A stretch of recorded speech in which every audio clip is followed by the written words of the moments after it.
ako nagtangkang magmulat ng mga mata. Hindi rin naman ako mapapansin na gising na dahil nakatalikod ako, lalo at nakakumot pa ako. Kiefer, tulog pa bang girlfriend mo? Tanong ng matandang babae. Nagulat ako dahil sa itinawag na girlfriend daw ako. Yeah, maikling sagot ni Kiefer. Ako aalis muna upang bilhin itong mga gamot na pinabibili mo. At kapag nagising siya, pakainin mo na para makainom na rin ng gamot. Pahayag ng matanda. Wala ko narinig na salita kay Kiefer. Ang tanging pagsara lang ng pinto ang aking narinig. Nagulat pa nga ako nang humiga siya sa aking tabi at hinila ang kumot. Shh! Alam ko gising ka. Huwag ka na magkunwaring tulog, Kylie. Bulong nito sa may puno ng tenga ko. Lumaki ang mata ko sa aking narinig. Paano niya nalaman na gising na ako? Parang may CCTV camera ata ang bahay na ito. Pero hindi pa rin ako gumalaw sa aking pwesto. Bahala na nga. Nahihiya kasi akong tumingin dito. Hindi kaya nakita niya ako kanina sa bintana? Hindi ka ba talaga kikilos dyan, Kylie? Ikaw rin. Baka hindi mo magustuhan na gawin ko sa'yo. Pananakot nito sa akin. Hindi ako natinag sa pananakot niya bagkus lalo ko pang ipinikit ang aking mga mata. Bahala na kung anong gawin niya, basta ayoko munang tumingin dito. Naligas ang buong katawan ko nang gumapang ang isang kamay niya sa katawan ko. Pigil hininga aking ginawa. Dinig ko rin ang kabog ng dibdib ko. Anak ng tokwaw. Inaabot na naman ang kahalayan ng utak ni Kiefer. Hindi na ako nakatiis kaya tinabig ko ang kamay niyang nakahawak sa akin. Tumingin ako rito. Nakita ko ang masamang tingin na ibinigay niya sa akin. Nagtangka akong bumangon upang makaiwas dito pero mabilis niya akong nahawakan upang maihiga ulit. Sa tingin mo, saan ka pupunta, Kylie? Ay, di ba kakain na tayo? Kabadong tanong ko. Makakapaghintay ang pagkain. Pero ako'y hindi makapaghihintay. Sa ngayon, ikaw na munang kakainin ko. Mapang-akit na anas nito. Oops, teka lang muna. Baka kasi sumakit ang balikat ko. Palusot ko rito. Huwag kang mag-alala. Akong bahala. Kunwari ka pa magpapalusot ka lamang Puna nito sa akin. Sinasabi ko lang naman ang totoo. Wika ako. Shh, ang dami pa sinasabi. Bulong nito sa akin at mariin akong hinalikan sa aking labi. Wala kaming pakialam sa paligid kung mayroong makaririnig sa aming ginagawa ni Kiefer. Sabi nga'y mawatay sila sa inggit. Nagpahinga lang kami sandali. Hindi nagtagal ay nagyaya na ngang kumain si Kiefer. Dumating na rin ang matandang babae. Para pa ngang namamalikmata ito nang makita ako. Napakaganda naman pala ng girlfriend mo, Kiefer. Ang kinis-kinis pa ng kutis. Iha, ako nga pala si Maria. Hindi ako nakapagpakilala sa iyo kagabi. Nataranta na rin kasi ako kagabi lalo na nung makita ko na may tama ka ng baril. Ako ay nag-alaga kay Kiefer nung bata pa siya. Ikinagagala kitang makilala, Iha. Magalang nang umiti ako rito. Nagpakilala na rin ako dito. Nagpaalam ulit ito na aalis kaya kami na lang ni Kiefer ang naiwan dito sa bahay. Nandito ako sa kusina upang iligpit ang aming mga pinagkainan. Nang biglang lumapit si Kiefer sa likuran ko at yumapos pa. Ramdam ko rin ang labi niyang gumagapang sa akin leeg. Agad ko siyang inawat at baka kung saan na naman mapunta ang kahalayan nito. Ngunit hindi nagpaawat ang lalaki. Namalayan ko na lamang na nasa loob ko siya. Napahawak tuloy ako sa lamesa. Tanging ungo lang naririnig dito sa loob ng kusina. Pumasok kami sa kwarto upang gamutin niya ang sugat ko. Napapangiwi ako sa bawat dampi ng bulak sa aking balikat. Tisin mo lang, sweetheart. Usal nito. Nakasamango tuloy ako. Kanina pa nga ako nagtitis Angal ko rito. Okay, tapos na, sweetheart. Hindi maipinta ang mukha ko nang tumingin dito. Humiga na lamang ako sa kama at muli ipinikit ang mga mata. Wala ako sa mood na makipag-usap dito. May sumpong ka yata? Tanong ni Kiefer. Hindi ako nagsalita sapagkat naiinis pa rin ako sa babaeng pumunta dito ngayon lang. Ang nakakapagpainit pa ng laman ko ay kung yumakap ito ay parang gustong kainin ng buhay ang maharot na si Kiefer. At heto namang hitad na lalaki, feel na feel ang yakap ng malanding babae. Nakatodong ngiti pa. Ay, hindi pwedeng magselos ako. Mahina akong bulong at sabay tapik sa aking noo. Ano nangyayari sa'yo, Kylie? Kanina ka pa bulong ng bulong dyan. Huwag mo na ako pansinin. Asiko rito. Paano kita hindi papansinin Ang ingi-ingi mo. Para kang bubuyog. Pang-aasar nito. Lalong sumama ang itsura ng mukha ko sa sinabi nitong bubuyog ako. Kaya marahan akong tumayo. Kinuha ko rin ang unan at lumapit sa pinto upang buksan iyon. Tumingin muna ako kay Kiefer at nakikita ko sa mukha nitong inaasar ako. Oh, saan ka pupunta? Huwag mo sabihin na sa labas ka matutulog. Wala kang tutulugan doon. Nito, umirap lang ako dito.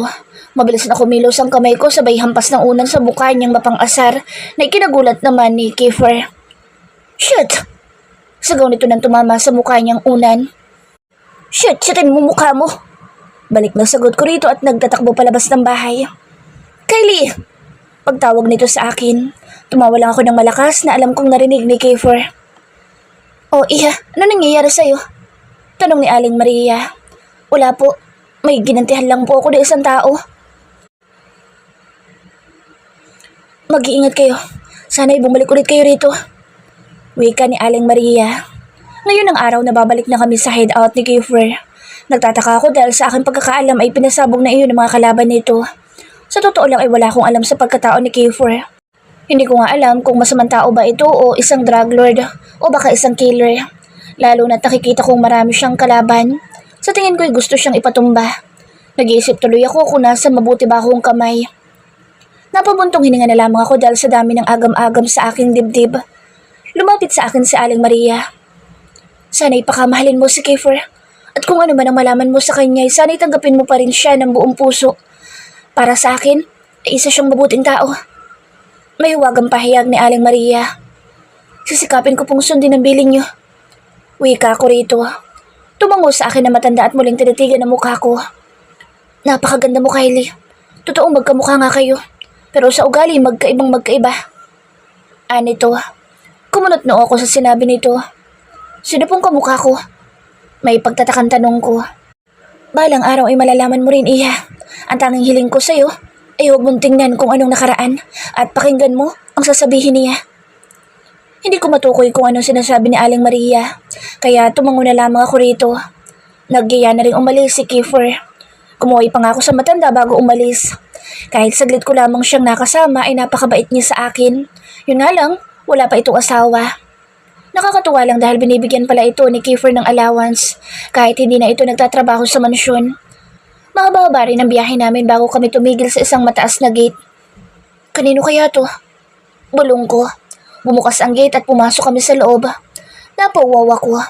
Ang ganda naman kasi ng bahay at nagkalat din ng mga lalaki may mga baril. Lord, pagbati ng mga sumalubong sa amin. Handa na ba ang lahat? Tanong ni Kiefer. Opo, naayos na po namin. Good. Hindi ko maintindihan ang mga pinag-uusapan ng dalawang kaharap ko. Hinatid din niya ako sa aking magiging kwarto. Nagmamadali ding umalis sa lalaki. Naiiya naman ako magtanong kung saan ito pupunta. Nagising ako nagkakagulo mga tauhan ni Kiefer kaya agad ako lumabas ng aking kwarto. Nakita kong puro dugo ang katawan ng mga tauhan ng lalaki kaya bigla akong kinabahan. Ano nangyari sa inyo? Tanong ko. Miss Kylie, kailangan po ninyong sumama sa amin dahil nasa ospital po si Lord Kiefer. Halos matumba ako sa akin narinig. Bigla din akong kinabahan. Paano nasa ospital si Kiefer? Tanong ko. Doon na lamang po namin ipaliliwanag, Miss Kylie. Wika ng mga ito. Tumango ako at sumama papunta sa ospital kung nasaan naroroon si Kiefer. Kabado ang dibdib ko habang papalapit kami sa ospital.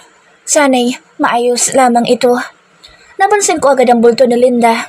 Lumingon siya sa akin at may pag-aalala sa mukha nito. Miss Kylie, tawag nito. Ano nangyari, Linda? Tanong ko. Napalaban po kami sa isang grupo ng sindikato. Kaya lang ay hindi naman nakalain na may naghudas sa amin kaya si Lord Kiefer ang napuruhan. Isa sa mga tauhan ni Lord ang hudas. Na-set up kami. Tangka na sanang babarilin nito si Lord. Mabuti na lamang at mabilis ang galaw nito. Yun nga lang, nagkamali siya ng ikot dahilan para siya ang mahulog sa building kung saan kami nakikipaglaban. Akala namin ay naubos na ang lahat ng iyon. Yun pala mayroon pang hudas sa grupo namin. Pasalamat na lamang dahil lagi kami may mga backup sa tuwing makikipaglaban kami. Pahayag ni Linda. Bakit ba nag-aaway-away kayo? Inosenteng tanong ko rito. Alam ko magagalit si Lord dahil sasabihin ko sa iyo ang totoo. Pero wala na akong magagawa. Nandito na rin lang naman eh. At nagtanong ka na, Miss Kylie. Si Kiefer Crimson ay isang mafia. Hindi lang siya basta mafia. Maraming mafia. Ang kaibahan lang ay siya ang top 1 mafia. Maraming tao ang gustong kumuha ng trono ni Lord, kaya marami siyang kaaway. Pera sa pera at mafia sa mafia laban dito. Kapag bilyon ang pera ng isang tao at marami negosyo, ay pwede siya maging top 1 mafia lord. Pero ang isang paa ay nasa hukay. Isang mafia din ang kalaban ni Lord at gusto siyang mapatay upang makuha ang kayamanan at ang pagiging top 1 mafia lord. Kapag naunahan sila ni Lord Kiefer at sila ang naunang mamatay, lahat ng kayamanan nila ay mapupunta kay Lord. Meron silang tinatawag na top 1 mafia, top 2 mafia at top 3 mafia. Sila ang pinakamalalaking tao. Meron din silang leader o ang pinaka may hawak sa mga mafia lord. Ang hindi ko lang alam ay kung sino ang may hawak sa kanila. Sa aking pagkakaalam ay malaking tao ito. Mahabang salaysay ni Linda. Top 1 mafia? Ang ibig sabihin meron pang top 2 o top 3? Tanong ko. Yes, Miss Kylie. Top 1 hanggang top 3. Pero ang alam ko ay marami sila. Walang katapusang patayan? Tanong ko. Meron naman, Miss Kylie. Kapag nakapag-asawa na ang isang mafia lord. Saka meron silang ginagawa upang mapa sa kanila ang babaeng gusto nilang pakasalan. Hanggang doon lang pwede ko sabihin sa'yo. Wala akong alam sa sinasabi niyang mafia. At base sa kwento nito parang gusto ko nalang umuwi sa pamilya ko. Dahil simpleng buhay lamang ang pangarap ko. Ayoko ng ganito. Kamusta na pala ang lagay ni Kiefer? Tanong ko. Wala naman siyang tama ng bala ng baril, Miss Kylie. Ang hindi lang maganda ay yung pagkabagok ng ulo niya. Anong sabi ng doktor? Tanong ko. Iyon nga ang problema. Dahil baka magkaroon si Lord ng pansamantalang amnesia. Amnesia? Ang ibig sabihin wala siya maaalala kahit na sino sa atin? Tanong ko. Parang gano'n na nga po, Miss Kylie. Kaya dapat ihanda mo yung sarili. Malungkot akong tumingin kay Kiefer. Maalala mo kaya ako, Kiefer? Kung sakaling magising ka. Huwag ko kayong mawala ng pag-asa, Miss Kylie. Sana ngayon maging maayos na ang lagay niya. Malungkot kong wika. 2 linggo na ang nakalilipas pero hindi pa rin nagkakamalay si Kiefer. Namimiss na kita. Sana'y gumising ka na, Kiefer. Hindi ko kaya makita ka nakaratay dito sa ospital. Ayos lang sa akin kahit magsungit ka o kahit hindi ka ngumiti. Ang mahalagay buhay ka. Tatanggapin ko na lamang na lagi mo akong nilalandi. Kausap ko sa walang malay na si Kiefer. Nagulat ako nang bumukas ang pinto at nang mamadaling pumasok si Linda. Miss Kylie, bilisan mo. Magtago ka ngayon din. Hindi ka nila pwedeng makita. Ha? Bakit? Sino ba mga iyon? Tanong ko kay Linda. Mamaya ko na lamang po ipaliliwanag sa iyo, Miss Kylie. Dito po muna kayo sa ilalim ng bed magtago. Dahil parating na po sila. Tarantang wika nito. Sumunod na lamang ako sa ipinapagawa ni Linda. Nagmadali ako sumuot sa ilalim ng bed kung saan nakahiga si Kiefer. Maya-maya pa'y biglang bumukas ang pinto at pumasok ng ilang mga panauhin. Pinakinggan ko ang mga pinag-uusapan nila. Good evening po, Ma'am Vivian. Pagbata ni Linda sa dumating. Kailan daw magigising si Kiefer? Dinig kong tanong ni Vivian. Wala pa pong makapagsabi kung kailan nga ba magigising si Lord. Sagot ni Linda. Baka naman hindi siya ginagamot dito. Gusto ko siyang ilipat ng ibang ospital. Deklara ni Vivian. Walang salita mula kay Linda. Oh, bantayan niyo na maayos si Kiefer. Baka may makapasok mga kalaban dito sa loob. Wika ni Vivian. Oh wait, sino ba yung babaeng kinahumalingan ni Kiefer? Tanong ni Vivian kay Linda. Wala na po siya, Ma'am Vivian. Simula po kasi na maratay sa ospital si Lord Kiefer, ay tumakas na din ho siya. Pahayag ni Linda. Mabuti naman kung ganoon at wala nang sagabal sa mga plano namin. Wika ni Vivian bago lumabas ng silid. Narinig ko nga ang pagsarado ng pinto kaya nakahinga na ako ng maayos. Miss Kylie, kailangan mo nang makaalis agad dito. Hindi ka nila pwedeng makita, lalong-lalo na ni Miss Vivian Chu. Bulalas na Linda. Ha? Teka lang, paano si Kiefer? Tanong ko rito. Huwag niyo pong alalahanin si Lord dahil maraming mata siya dito sa ospital. Kayo po ang kailangang may alas dito. Anas nito. Kaya nagmadala akong hinila na Linda palabas. Sa fire exit kami dumaan. Kayo na muna bahala kay Lord Kiefer. Bili ni Linda sa mga tauhan ni Kiefer na nagkalat sa buong paligid nitong ospital. Madilim na rin kaya hindi na kami nakikita ng mga tao. May tumigil na kotse sa harap namin at nagmamadaling binuksan ni Linda ang pinto ng kotse at pumasok kami sa loob. Saan tayo pupunta, Linda? Tanong ko kay Linda. Sa secret house ni Lord. Lalo na ngayon at kumikilos ng mga kalaban ni Lord. Sinasamantala nila dahil wala pong malay ang isang mafia lord. Pero oras na magising siya, magtago na sila sa saya ng nanay nila. Wika na Linda. Miss Kylie, bawal ka munang pumunta dito sa ospital. Delikado ang buhay mo. Wika na Linda. Paano naging delikado? Tanong ko rito. Simula nang pumasok ka sa buhay ni Lord Kiefer ay nasa panganib na rin ang buhay mo, Miss Kylie. Nalaman na rin nila na mag-aasawa na si Lord. Anong ibig mo sabihin, Linda? Sinong babaeng napupusuan ni Kiefer? Tanong ko. Nakadama ako ng sakit sa aking nalaman na mag-aasawa na si Kiefer. Tanging buntong hininga ang una ko narinig dito bago muling nagsalita. Miss Kylie, makinig ka sa sasabihin ko. Sa kinabibilangan ni Lord Kiefer na organisasyon ay meron silang dapat gawin upang hindi maalis sa kanila ang trono kung saan sila ang nakaupo. Katulad na lamang ng pag-aasawa. Oras na mag-asawa isang mafia lord, malabo nang makuha ng iba ang pagiging mafia niya. Darating ang araw ay magkakaroon ng kahalili at yun ay ang magiging mga anak nila. Makukuha lamang ang trono ng isang mafia kung wala pa itong may papakitang babae na pwedeng maging asawa. Kailangan pagsapit nila ng 35 years old ay meron na silang natitipuhang babae para hindi mawala sa kanila ang lahat ng pinaghirapan. Kaya ang ginagawa ng ibang mga sakim sa trono o kapangyarihan ay pinapatay nila ang mga babae na nagugustuhan ng mga nakaupong mafia lord upang sa kanila mapunta ang lahat-lahat. Yan ang buhay ng isang mafia. Hindi rin nila alam kung sino ang kakampi o kung sino ang kaaway. Napanganga ako sa mga sinabi ni Linda. Sino ang babaeng nagugustuhan ni Kiefer? Kilala mo ba? Tanong ko. Yes, Miss Kylie. Sa ngayon ay secret muna. Usal nito.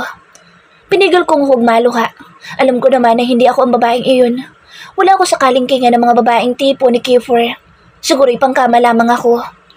Tumigil ang kotseng sinasakyan namin sa isang malaking bahay na napapalibutan ng matataas na pader.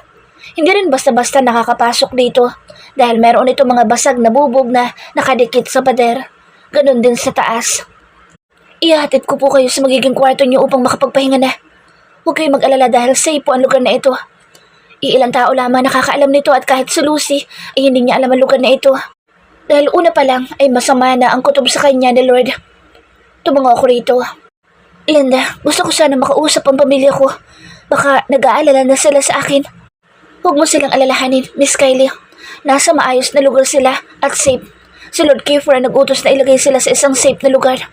Lahat kasi na malalapit kay Lord ay iyon ang punteriya nila. Katulad mo. Sa ngayon po ay kailangan ninyong matuto ng self-defense. Oras na may panganib ay kaya mo ipagtanggol ang iyong sarili. At bukas na bukas din po ay tuturuan ko kayo. Miss Kylie. Kailangan pa ba yun? Nandiyan ka naman upang ipagtanggol ako, Linda. Miss Kylie, hindi sa lahat ng oras ay palaga ko nasa tabi mo. Lalo na ngayon at wala pang malay sa Lord. Wika nito. Sige. Kinakabahang wika ko. Nakahiga na ako pero hindi pa rin ako dalawin ng antok. Unti-unti ko nang nalalaman ang tunay na pagkatao ni Kiefer. Ang hindi lang mawala sa isip ko ay kung sino si Vivian sa buhay nito. Pinipilit ko matulog dahil bukas na kami mag-uumpisa. Ang sinasabi ni Linda na training ko raw. Bahala na kung anong mangyayari. Siguro iisipin ko na lang para sa pamilya ko, kaya gagawin ko ang nais ni Linda. Nagising ako sa mga katok sa pinto ng kwartong tinutulugan ko.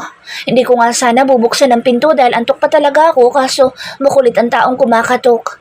Nagdadabog ako lumapit sa pinto upang buksan ito. Miss Kylie, ipagpaumanhin po ninyo ang paggambala ko sa inyong tulog dahil ngayong araw na po kayo magta-training. Wika na Linda. Pwede bang bukas na lang, Linda? Hiling ko. Miss Kylie, hindi po pwede ipagpaliban dahil tumatakbo ang araw at oras. Naglalabasan ang mga kalaban. Oh my God. Ano ba itong napasok kong buhay? Wala na bang katapusan nito? Mabait naman akong tao at anak. Bakit ganito nangyayari sa akin? Nag-almusal muna ako bago kami nag-umpisa na Linda. Sa totoo lang, hirap na hirap ako sa mga pinagagagawa sa akin nito. At tingin ko nga parang mapuputol ang mga buto ko. Diyos ko po.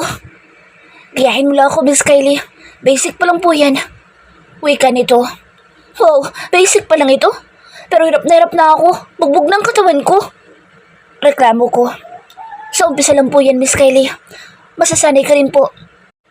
Ay, yun na lamang ang tangi kong naisagot. Oh, mahusay, Miss Kylie. Palakpak sa akin ni Linda. Sa 2 buwan na ginawa namin ng pagsasanay para matuto ako ng self-defense, ay masasabi kong mahusay magturo si Linda. May pagmamalaki kong kaya ko na ipagtanggol ang aking sarili at itinuro din niya sa akin kung papaano humawak ng baril. Akala ko nung una ay hindi ko kaya. Kapag pala sumeryoso at gustong matuto ay madali lamang gawin. Proud kong may pagmamalaki na meron akong natutunan. Good job, Miss Kylie. Siguradong matuto at may inis si Lord. Oras na malaman niyang kayong na makapagsabayan sa kanya. Nakangisi nitong wika. Ha? Bakit naman yun may inis? Sapagkat kaya mo na siyang labanan, oras na mag-away kayo, Miss Kylie. May point ka doon ah. Nakangisi kong wika.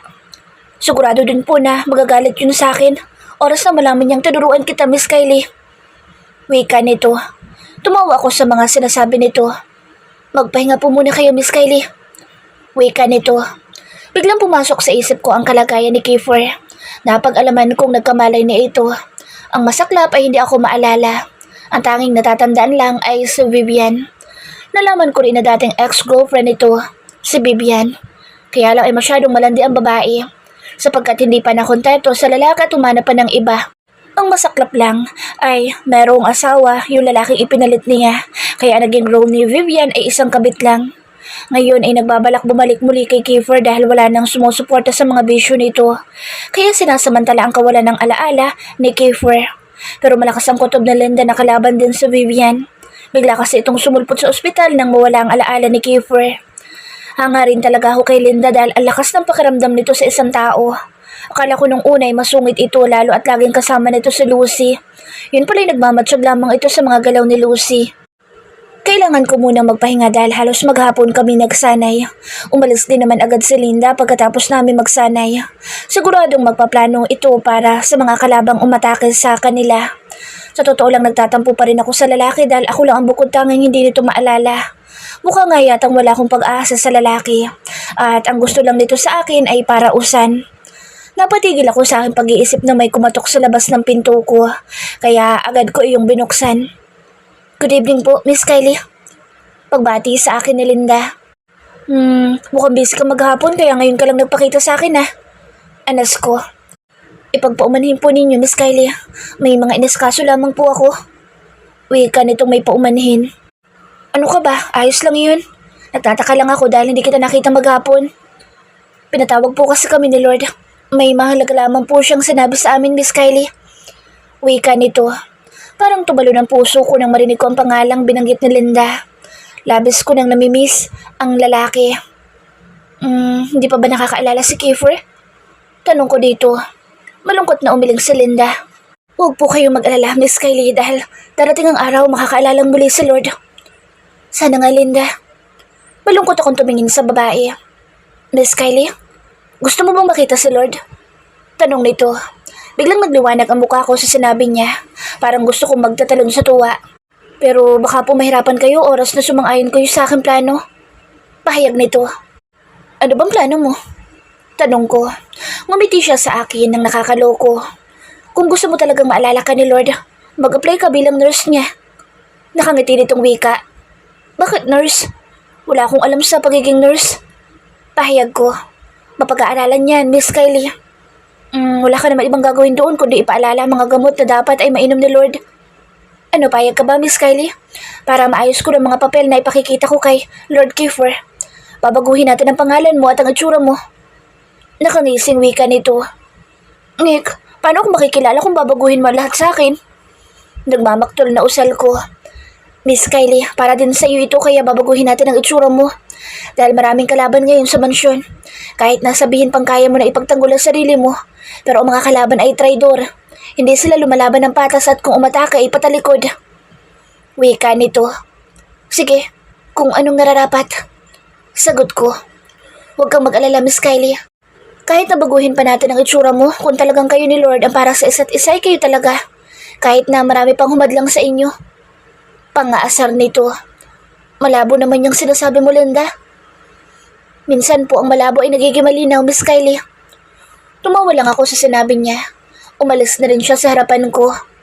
Nagpaalala din ang babae na maaga kaming aalis bukas. 8:00 ng umaga, naghahanda ako para sa aming pag-alis ni Linda patungo sa bahay ni Kiefer. Kinakabahan man ay pinilit ko maging matatag. Pinasuot ako ni Linda ng damit na pangmanang at malaking salamin sa mata. Hindi pa ako nakakaalis ng bahay pero tagaktak na ako ng pawis dahil sa damit na ipinasuot niya sa akin. Diyos ko, makakaya ko kaya ito? Bulong ko. Tumingin ako sa salamin upang tingnan ang itsura ko. Gusto kong tumawa ng malakas dahil wala namang pinagbago sa mukha ko. Ang tanging damit lamang ang may pinagbago. Dinagdagan lamang ng salamin sa mata. Bumukas ang pinto at pumasok si Linda. Ready ka na, Miss Kylie? Tanong nito. Baka naman pwede magpalit ng damit, Linda. Huwag naman itong long sleeve. Tanggap ko itong palda kahit sobrang haba pero itong suot ko long sleeve ay parang binalot akong suman. Summer pa naman ngayon. Reklamo ko. Sige po, Miss Kylie.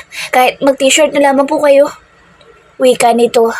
Nagmadali akong pumili ng t-shirt sa mga ibinigay niyang mga damit kanina. Napraskuhan ako na makapagpalit na. Nagpalagay din ako ng bangs para daw hindi makita ang buong mukha ko. Kailangan na natin umalis, Miss Kylie. At itong baril ay kunin mo dahil kailangan mo ito. Lalo na at papasok ka sa mansyon ni Lord. Huwag ka magpapahalata sa mga kalaban sa loob ng bahay. Paalala nito. Magagamit mo ang baril sa oras na may panganib, Miss Kylie. Kailangan maging handa ka sa lahat ng oras. Kahit ayoko ng baril, inapilitan akong kunin iyon. Agad ko iyong itinago sa aking hita. Yun kasi ang turo sa akin ni Linda.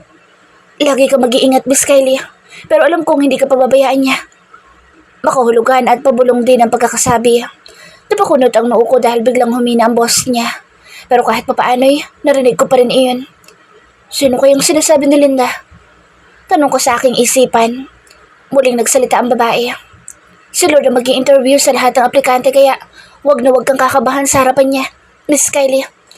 Sige, sagot ko sa babae. Oops, wait Miss Kylie, may dapat ka pang malaman. Kung masungit si Lord nung unang kita mo sa kanya, mas lalo siyang naging masungit, lalo na sa mga tauhan niya. Pagbibigay nito ng babala sa akin. Sige, pipilitin ko maging relax kapag kaharap ko na si Kiefer. Sana'y matanggap ako. Wika ko. May tiwala ko sa iyo, Miss Kylie. Dahil alam kong ayaw mo rin na may ibang nag-aalaga kay Lord. Lalo na at meron pang pesa sa iyong pag-iibigan. Mapag-asar na wika nito. Namula ako sa sinabi ni Linda kaya nagmamadali akong tumaliko dito. Dinala ko ni Linda kung nasa ng mansyon ni Kiefer. Hanggang sa bungad lamang ng bahay ako hinatid. Baka daw makita siya ng mga trador sa mansyon. Lalo at labas-masok ang mga ito sa bahay ni Kiefer. Ilan kayang bahay ni Kiefer? Ibang mansyon na naman kasi ang pinagdalhan sa akin ni Linda. Nag-doorbell ako sa gate. Hindi naman nagtagal at bumukas iyon. Good morning po. Mag-a-apply po sana ako bilang nurse. Nabasa ko po sa dyaryo na naghahanap kayo ng nurse. Ane ko. Oo, iya. Naghahanap nga kami. Hala, sige, pumasok ka na. Sa katunayan ay marami kayong gusto mag-apply. May mga nauna na nga sa'yo kaya lang kahit isa'y wala pang napipili ang Lord ko. Umiiling na wika nito. Ah, ganun po ba? Ani ko sa lalaking kaharap ko. Oo, iya. Kaya pumasok ka na sa loob. Diyan ka dumaan sa pasilyo. Makikita mo naman agad dahil may mga naghihintay na gusto rin mag-apply bilang nurse. Anas ng babae. Tumingin muna sa akin ang lalaki. Sa lahat na nag-a-apply, iha, ikaw lamang bukod tangi. Wika nito. Napakuno tuloy ang noo ko sa sinabi nito. Good luck sa'yo at sana'y ikaw matanggap. Wika nitong nakangiti sa akin. Napabuntong hininga na lang ako. Parang naulit lang ang nangyari noon. Ang kaibahan lang ngayon ay kung sa loob ako mag-a-apply. Dati kasi parang napipilitan lang ako. Napanganga ako sa mga babaeng nakapila upang mag-apply din bilang nurse ni Kiefer. Napadyos ko po ako dahil sa mga suot ng mga ito na halos labas na ang kaluluwa dahil sa sobrang liliit ng mga tela ng mga kasuotan nila. Kapos na kapos talaga ang mga damit, hindi katulad ng suot kong palda na nasobrahan naman sa tela. Lumapit ako sa isang upuan, agad na naupo. Pansin kong sa akin nakatingin ang mga babae dahil siguro sa itsura ng suot ko. Mas gugustuhin ko pang ganito ang suot ko. Nagtataka nga ako sa mga babae, mabutit hindi mga sinisikmura ang mga ito. Yucks! Ang baduy naman ang suot niya. Sure ako na hindi yan matatanggap dito. Wika ng ilang babae. Ngumisi ako sa mga ito bago sumagot.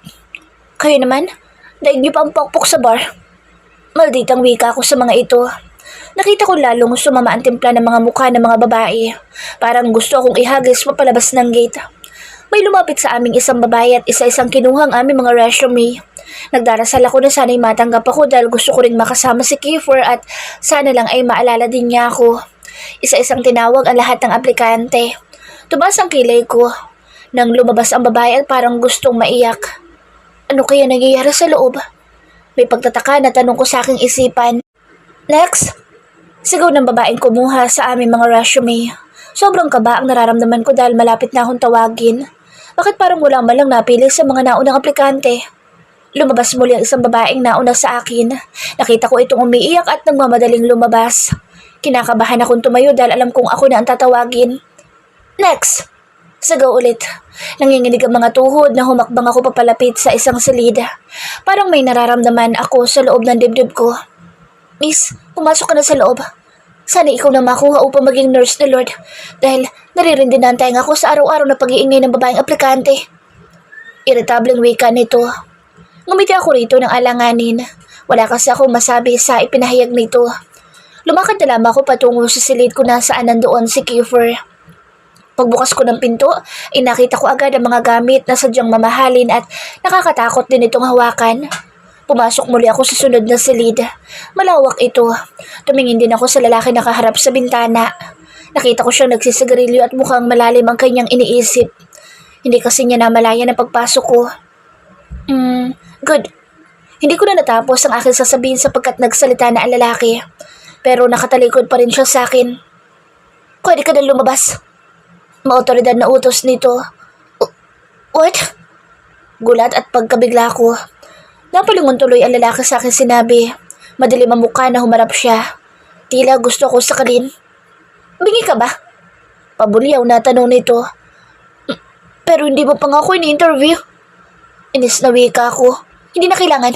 Dahil hindi ka papasa bilang nurse ko. Patuloy ang wika nito. Naningkit ang mga mata ko sa mga sinabi nito. Mukhang ang totoo ang sinabi ni Linda na lalo itong naging masungit. Nakita ko na lalong sumama ang timpla ng mukha nito at tingin ko nga rito ay gusto ako ibalibag palabas nito opisina niya. Hindi na ako natatakot dito dahil hindi na ako ang dating si Kylie. Tumaas ang kilay ko. Pagkatapos kong magsayang ng pamasahit oras para lang makapunta dito, tapos ganyan lamang ang sasabihin mo sa akin? Asar na tanong ko sa lalaki.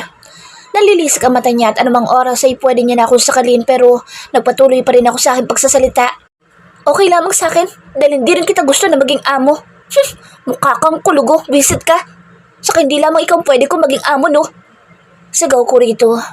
Nakita ko naningkit ang mga mata nito ngunit wala akong pakialam kaya lumakad na lamang ako patungo sa pinto upang lumabas ng silid nito.